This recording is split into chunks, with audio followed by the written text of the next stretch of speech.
Hi, I'm Sharon Levy, and this presentation is on pain management and specifically safe opioid prescribing practices. I'm the director of the Adolescent Substance Abuse Program here at Boston Children's Hospital and also a developmental pediatrician. The objectives of this presentation are to review the epidemiology of opioid misuse, abuse, and dependence, to review opioid neurobiology, to illustrate safe opioid prescribing practices, to highlight the differences between addiction and what we sometimes call pseudo-addiction, and to review special considerations when treating patients with pain and a history of substance abuse or dependence. In terms of long-term opioid prescribing, and now we're talking about chronic non-malignant pain, so a patient who has a need for ongoing pain treatment but does not have a life-threatening condition. For these patients, opioid prescriptions should always be written by one doctor and filled at one pharmacy. Treatment should be coordinated with other providers. We recommend that physicians use their state's prescription monitoring program when they're available. Stable patients should be seen at least quarterly for an evaluation, and physicians should consider drug testing to monitor for compliance to make sure that the prescribed drug is present in the urine and to make sure that illicit drugs are not in the urine. This slide shows data from the Substance Abuse and Mental Health Services Administration. Data was collected between 2002 and 2009, and it shows trends in misuse of opioid medication among adolescents. As you can see from the graph, there's been significant increase in the number of adolescents who've misused opioids between 2002 and 2009, and these numbers continue to grow. This increase has been in conjunction with the development of newer and stronger pain medications. Adolescents' recreational use of prescription painkillers accounted for more than 17% of all illicit drug use initiations in 2009. That means more adolescents started their drug use histories by using an opioid than any other drug other than marijuana. In 2009, 1 in 8, or about 13% of high school seniors had misused a prescription opioid medication, meaning they'd used it either recreationally or for non-medical use sometime in their lifetime. And we know that many adolescents are misusing prescription medications because they believe that they are safe because they're prescribed by a physician. This graph shows lifetime misuse of opioid among 12th graders in high school. This is from the Monitoring the Future study, which surveys adolescents in 8th, 10th, and 12th grades in a nationally representative sample.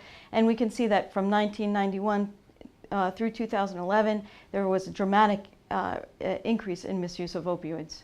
So this slide shows reasons adolescents endorse for misusing pain medication. We've grouped the reasons into three major categories. In blue, adolescents have suggested that these medications are easy to get. In green, adolescents are telling us that, that they have less of a problem if they're caught with these medications as opposed to other drugs. And in pink, we have reasons suggesting that adolescents believe that these medications are safer to use than illegal drugs or street drugs. From 2008 to 2009, there was a big increase in perceived availability in almost all of the categories that we asked about. However, the trend started moving down between 2008 and 2010, suggesting that some of the public health campaign on decreasing the problem towards misuse of opioid medication had started paying off.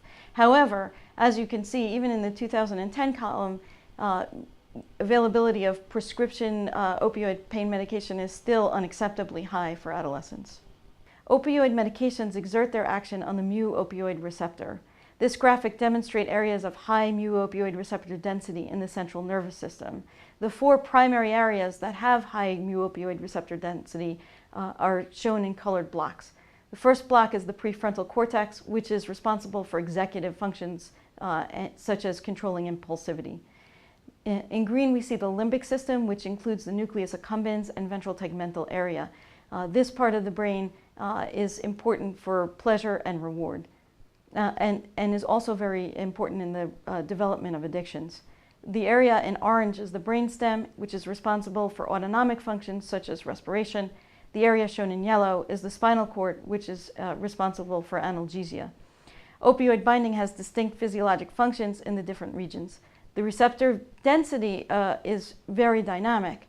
Therefore, an individual who has pain will can tolerate a large dose of opioids, which will primarily bind in the spinal cord after an injury. However, the same individual may overdose on exactly the same dose of opioids when he or she is no longer in pain. Spinal cord receptors are not as available, and binding happens in other areas of the brain.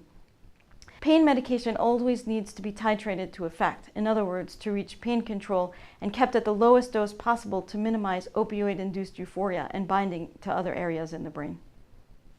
There are some important physiologic adaptations to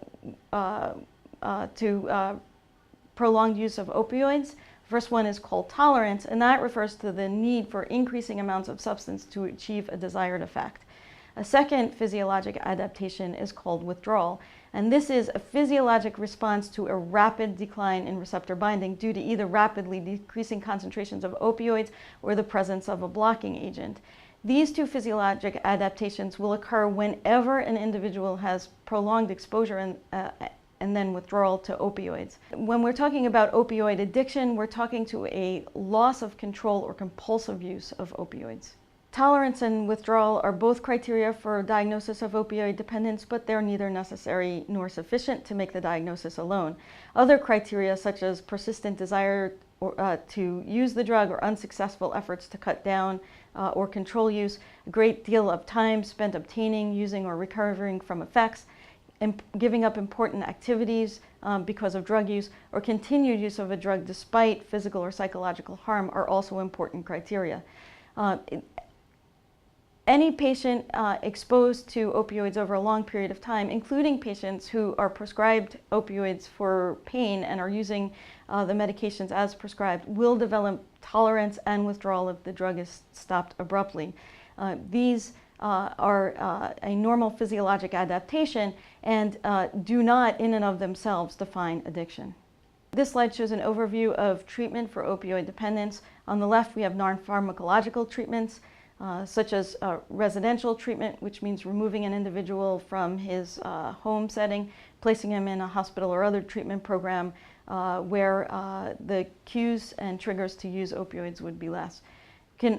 Also in this column, you can see a variety of outpatient treatments, such as intensive or outpatient or partial hospital treatment, 12-step fellowships, such as Alcoholics Anonymous or Narcotics Anonymous, sometimes referred to as AA or NA, individual or group therapy, family therapy, and therapeutic schools or communities. On the right, we have pharmacological treatments. So detoxification is often the first step for patients who have become opioid dependent and present in withdrawal. Detoxification can be done with methadone, buprenorphine, clonidine, or other medications that are sometimes referred to as comfort medications. It should be noted, though, that detoxification is not considered definitive treatment. It's only the first step for an individual who needs to enter treatment. Opioid antagonism can be given long-term. Naltrexone is available to be given either orally or IM. We can also give replacement therapy with either methadone or buprenorphine, and these can all be combined with non-pharmacological treatments. Principles of pain control. We know that opioids are the most effective analgesics available, but they're also some of the most addictive substances available. However, with careful monitoring, opioids can be prescribed safely to patients who have pain. A few key principles regarding safe opioid prescribing practices. First, set reasonable expectations and treatment goals with patients. Second, maximize non-pharmacological interventions such as splinting, physical therapy, relaxation therapy, and other such treatments. Third, use combination therapy to balance pain relief and side effects. Fourth, start low and go slow. Use PRN medications for breakthrough pain in order to provide adequate pain control until a therapeutic dose is established. Advise patients and parents of child and adolescent patients on the appropriate use of PRN medications. Keep prescriptions small. Assess patients frequently to monitor for pain and signs of opioid euphoria. First case is an individual who presents with need for management of chronic non-malignant pain, and the doctor has to decide if this young woman has become addicted or has poor pain control. So Lisa's a 15-year-old athlete with spondylitis. She failed conservative management with non-steroidal anti-inflammatory drugs. She's wearing a back brace and surgery is planned in 6 months. Her orthopedic has prescribed acetaminophen with codeine for her back pain. And she's come to you, her primary care physician, saying that she continues to have pain despite her medication. So you interview Lisa privately. She denies past year use of alcohol, marijuana, and other drugs. She's never misused, sold, or shared her prescription pain medication or bought pain medication illicitly. And the remainder of her history and physical exam are largely unremarkable. This is a triage guide to help thinking about which patients can be treated safely in primary care and which ones need to be either monitored or referred to another professional. So we recommend that patients who are in the low risk category, so no use of psychoactive substances, can be treated and monitored safely in primary care. We call patients who have relatively lower risk of alcohol and or marijuana use only as established by a standard screen such as the NIAAA Youth Alcohol Screening Guide or the CRAFT questions may be treated in primary care but should be monitored closely, and we recommend consultation with either a mental health or addiction specialist when managing these patients over time. Patients who have higher risk alcohol and or marijuana use or use of other illicit substances should fall into the high risk category. These patients should be stabilized in primary care but then co-managed with either a mental health or addiction specialist. The CRAFT screening tool is a behavioral health screening tool for use with children under the age of 21 and is recommended by the American Academy of Pediatrics Committee on Substance Abuse for use with adolescents. It consists of a series of 6 questions developed to screen adolescents for high-risk alcohol and other drug use disorders simultaneously. It's a short, effective screening tool meant to assess whether a longer conversation about the context of use, frequency, and other risks and consequences of alcohol and other drug use is warranted. The CRAFT screening tool may be self-administered, that is, given to the adolescent prior to the visit, or may be administered live by the clinician during the visit. Live screening using the CRAFT begins by asking the adolescent to please answer these next questions honestly, telling him or her that the answers will be kept confidential, then asking 3 opening questions described in Part A of the CRAFT screening tool.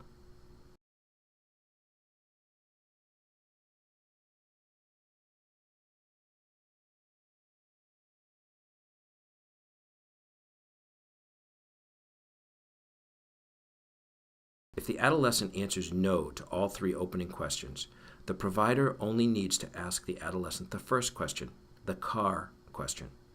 If the adolescent answers yes to any 1 or more of the 3 opening questions, the provider asks all 6 CRAFT questions listed in Part B of the screening tool.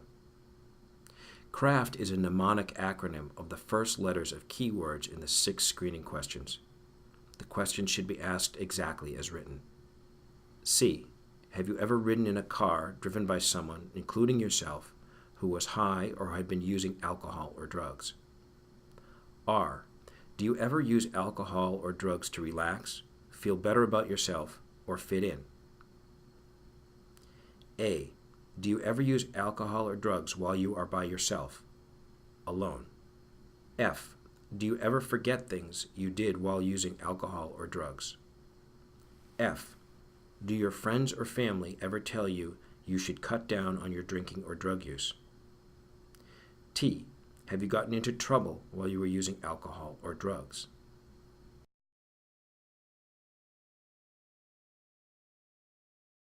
So in this presentation, you assess Lisa as low risk for misusing her opioids. You agree to give her a 1-week trial of oxycodone, including 20 milligrams BID of sustained release and 5 milligram PRN dose.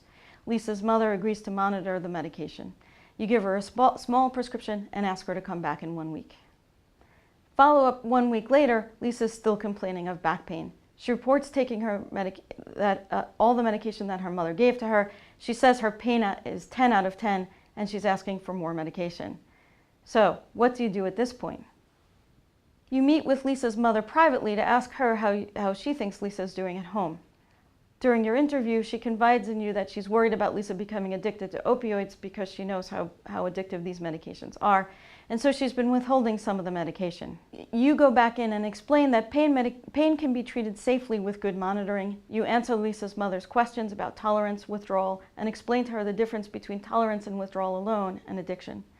You ask her to give Lisa the medications as prescribed, and you review with both Lisa and her mother when a PRN dose would be indicated. You give them a 1-week prescription and ask them to follow up in 1 week's time. At follow-up, Lisa's mother has given her medication as prescribed. Her pain and mood are much better at the next visit. Lisa complains of constipation, and you discuss management. She reports that she took PRN doses on only 2 occasions, on days when she was more active than usual. You all agree that she seems to be on the correct medication regimen. You refill her prescription for 2 weeks and ask her to come for another follow-up. So in this case, Lisa has many indications that she has poor pain control, which is sometimes referred to pseudo-addiction. This chart shows us suggestions of when a patient has poor pain control as opposed to when they have true addiction. As you can see, once a patient with poor pain control, once the medication regimen has been achieved, medication use will be stable, as opposed to patients with addiction who will constantly escalate their medication dose. You can see that functioning improves when a patient with poor pain control is put on the correct dose. However, in addiction, the more the dose of medication rises, the worse the symptoms of addiction become. Patients with poor pain control are often concerned about side effects. Patients with addiction typically do not complain about side effects. Patients with poor pain control will often have leftover medications, where patients with addiction rarely will. Patients with poor pain control are not typically preoccupied with opioid medications once pain is adequately controlled. Patients with addiction, however, remain preoccupied by medication. In fact, it's one of the criteria for making a diagnosis of opioid addiction is this loss of control and preoccupation. Here's some anticipatory guidance that we recommend that you give all patients who will be prescribed pain medications. So first of all, we recommend that you use an opioid contract for all patients on long-term medication. The contract should spell out what you expect of the patients, their parents, and what they should expect of you. Patients should never change the dose or frequency of their medication without consulting with their physician. We recommend that parents hold on to all medication and supervise dosing, particularly for children and younger adolescents.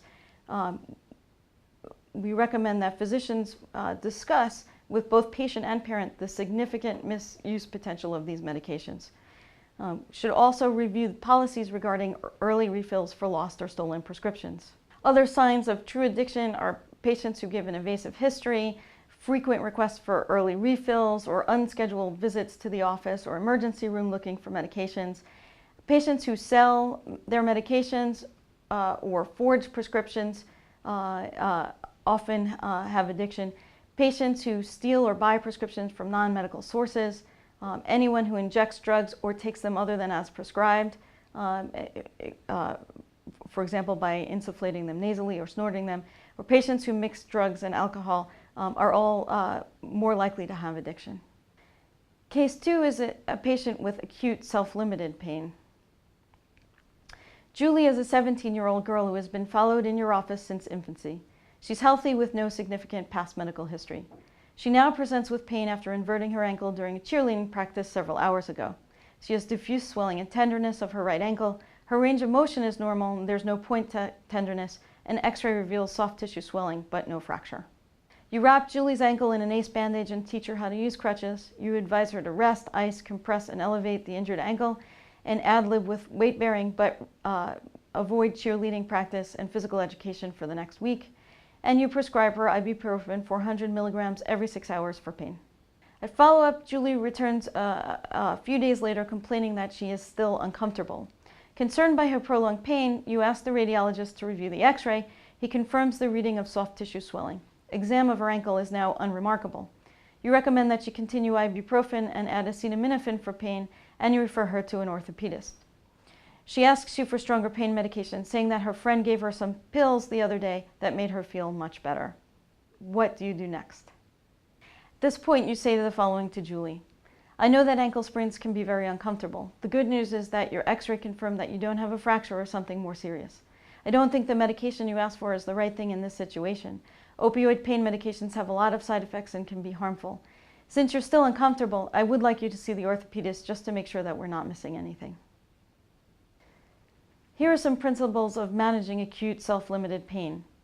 So number one, use non-pharmacological treatments and/or non-narcotics first. Number two, if opioids are necessary, give a small supply, such as 2 to 4 days. Number three, inform parents and patients about any narcotic medications that will be given and their abuse and misuse potential. Number four, discuss the risk of abuse, addiction, and diversion. Number five, advise parents and patients to discard any leftover medication. Case number three is acute self-limited pain in a patient with opioid dependence. Eric is a 17-year-old boy who was diagnosed with opioid dependence and started on opioid replacement therapy with buprenorphine 18 months ago. With a combination of medications, individual therapy, and AA meetings, Eric has done very well. He's a senior in high school and has been abstinent from all substances for over a year. Eric broke his tibia in a skiing injury 8 days ago. In the emergency department, he was advised to stop his buprenorphine temporarily and treated with Percocet for pain. He's come into the office because he continues to have pain at night and he recently ran out of medication. This case is to illustrate that pain can be treated safely in patients with opioid dependence. However, primary care physicians should always coordinate with other providers and agree on a single prescriber. We also recommend that anybody prescribing opioid pain medication to a patient with known opioid dependence should speak with the collaborating treaters. In this case, this would include Eric's counselor and his buprenorphine provider. We recommend increasing supportive care such as counseling visits and AA meetings during the time while patients will be receiving opioid pain medication because taking opioids can be triggering even for patients who've been in a stable recovery over a long period of time. Of course, all the proper consents will need to be in place before speaking to collaborating treaters. We also recommend in patients who've had a history of opioid addiction to monitor with drug testing to ensure the presence of the expected substance and the absence of others. In summary, opioid medication can be used safely to treat pain without putting patients at risk of developing addiction. Use caution when prescribing pain medications to adolescents. Use extra caution when prescribing to adolescents with a history of a substance use disorder, and consider inadequately treated pain if a patient hoards medication or escalates the dose on his or her own. Thank you.